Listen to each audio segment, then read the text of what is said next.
We're back with Gary Winfield for the unbelievably super popular 450 monster that it is. Please, you gave us some detail last time, but can you just run us through the nuts and bolts of how you arrived at building this? There was lots of things I looked at. I was looking at, I saw a monkey bike and somebody had put like a 1000 engine in it. I saw another one that somebody had put a 600 engine in, but they're all like pretty mainstream bikes really, so I thought, well, I'm into my C90s, I'll do something a bit different.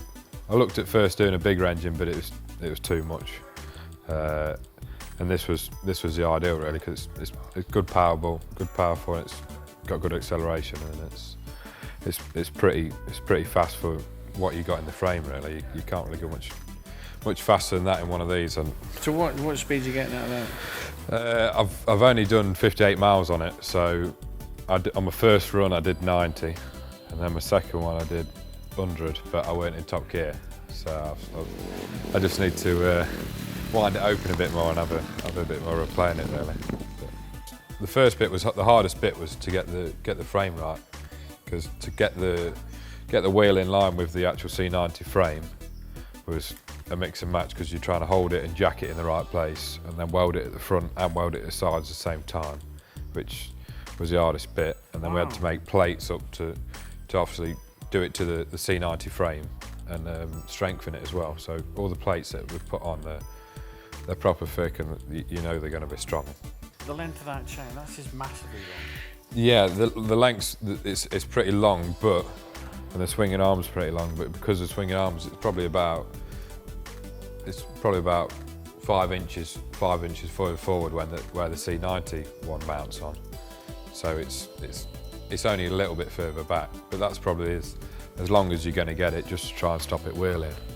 The carb, we had the carb. I wanted to get it onto the engine, but there's just not enough room. I couldn't get the engine any further forward because it would have touched the wheel, and I can't chop any of it out of the C90 frame, because that's where most of the strength is around there, and it's the look of the C90 frame. So I couldn't get the carb in, so I had to make a manifold to come out.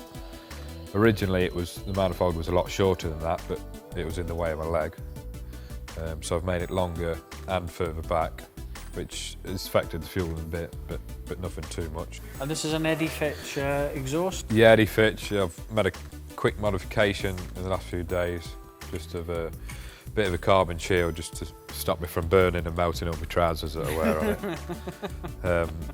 But yeah, I gave him the car and I said I want it somewhere near there, and he said no problem. So he got it all to fit. The brakes, I thought obviously if I'm going fast I need to try and stop it. Yeah. And that's big in the Malaysian. They always put the over there. They're always putting brakes on a standard C90. So I got a kit. They did a kit, but obviously the kit, they must not have an MOT over there or something, because the kit, this had nothing that'd fix it from that to that. So that if you hold the brake on and pushed it backwards, this would swing all the way around until it hit the stop, the standard C90 stop. Yeah. So I've stiffened it up and put a brace in there as well, so that all holds it from moving forwards or backwards, and it stops it flexing sideways as well then, because I don't want it locking up when I'm on it. 25 to a tank is the most I've got out of it. 25 miles to the tank? Yeah. Isn't that just a drag bike? Yeah, so now I've got a rucksack and I've got a little jerry can in the back, so I can fuel up. Hopefully it'll be fast enough to pull away from everyone and then fuel up after. I can't wait to see what the top end of this is. Yeah. It was geared for 120 before, with the gear and add-on before, but I think it'd still do that, to be honest, because I weren't even in top gear and I weren't revving it really when I did 100. I did 100, I wasn't even trying. And so, what's your next project?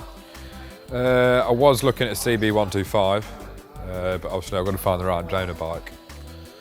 Just because I've got this and I want a bit of a cruiser that you can, if you want to thrash it, you can thrash it without thinking, oh, is it going to break? So I want a bit of a cruiser.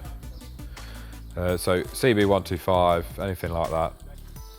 Bit of engine mod on CB125 150. Not too big, just a cruiser.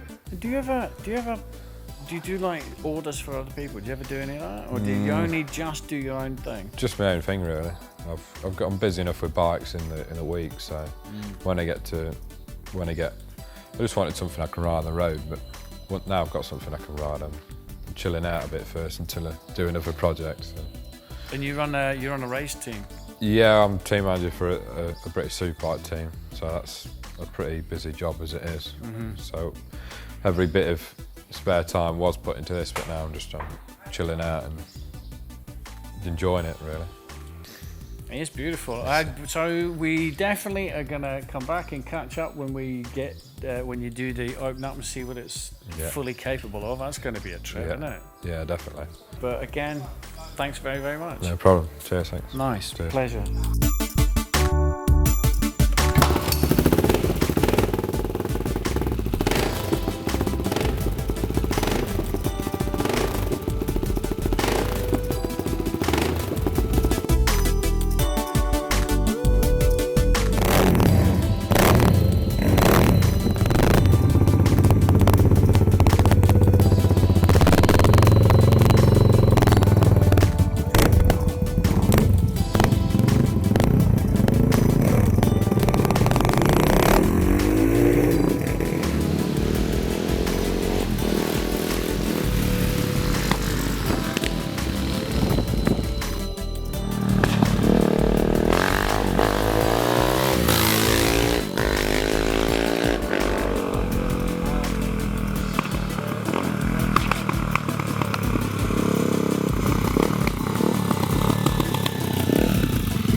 That, as far as I'm concerned, is a stunning Cub. So if you've enjoyed this episode or any of the other episodes, you know what to do. Hit the subscribe button. And you may notice there is another new shiny button, our Patreon button. If you want to know about what that is, give that a click also. Right then, you've been told, on your bike,